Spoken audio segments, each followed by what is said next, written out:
జై శ్రీరామ్ అండి. ఇప్పుడు భగవద్గీత 11వ అధ్యాయం విశ్వరూప సందర్శన యోగంలోని 3వ శ్లోకాన్ని నేర్చుకుందాం. ఈ శ్లోకాన్ని చిన్న చిన్న పదాలుగా చేసి నేను 2 సార్లు చెప్తానండి. మొదటిసారి మీరు విని రెండోసారి నాతో పాటు చెప్పండి. ఏవమే ఏవమే తద్యథార్థత్వం తద్యథార్థత్వం ఆత్మానం ఆత్మానం పరమేశ్వర పరమేశ్వర ద్రష్టుమిచ్ఛామి ద్రష్టుమిచ్ఛామి తే రూపం తే రూపం ఐశ్వరం ఐశ్వరం పురుషోత్తమ పురుషోత్తమ. ఇక్కడ పదాలుగా విడదీసినప్పుడు ఏవం ఏతత్ యథా ఆత్థ త్వం ఏవం ఏతత్ యథా ఆత్థ త్వం. ఇక్కడ ఈ 2 సింబల్స్ ఉంటే ఆ అవుతుందండి. ఒకటి ఉంటే ఆ, 2 ఉంటే ఆత్థ. ఇక్కడ ద్రష్టుం ఇచ్ఛామి ద్రష్టుం ఇచ్ఛామి.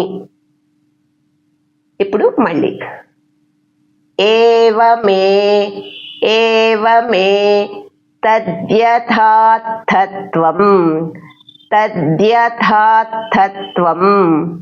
ఆత్మానం ఆత్మానం పరమేశ్వర పరమేశ్వర ద్రష్టుమిచ్ఛామి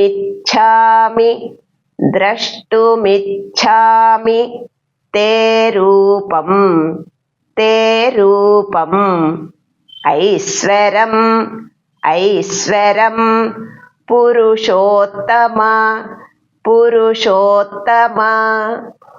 ఇప్పుడు ఈ శ్లోకాన్ని ఒక్కొక్క లైను నేను 2 సార్లు చెప్తానండి. ఇది కూడా మొదటిసారి మీరు విని రెండోసారి నాతో పాటు చెప్పండి. ఏవమేతద్యథార్థత్వం ఏవమేతద్యథార్థత్వం ఆత్మానం పరమేశ్వర ఆత్మానం పరమేశ్వర ద్రష్టుమిచ్ఛామి తే రూపం ద్రష్టుమిచ్ఛామి తే రూపం ఐశ్వరం పురుషోత్తమ ఐశ్వరం పురుషోత్తమ.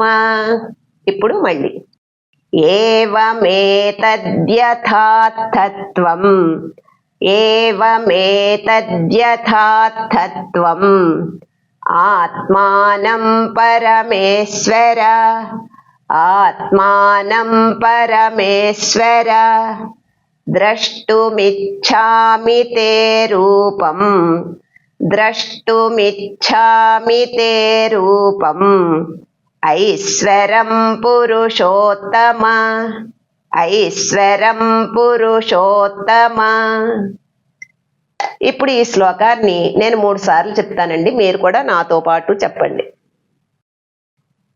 ఏవమేతద్యథార్థత్వం ఆత్మానం పరమేశ్వర ద్రష్టుమిచ్ఛామి తే రూపం ఐశ్వరం పురుషోత్తమ ఏవమేతద్యథార్థత్వం ఆత్మానం పరమేశ్వర ద్రష్టుమిచ్ఛామి తే రూపం ఐశ్వరం పురుషోత్తమ ఏవమేతద్యథార్థత్వం ఆత్మానం పరమేశ్వర ద్రష్టుమిచ్ఛామి తే రూపం ఐశ్వరం పురుషోత్తమ.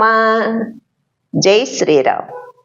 హరే రామ హరే రామ రామ రామ హరే హరే హరే కృష్ణ కృష్ణ కృష్ణ హరే హరే హరే రామ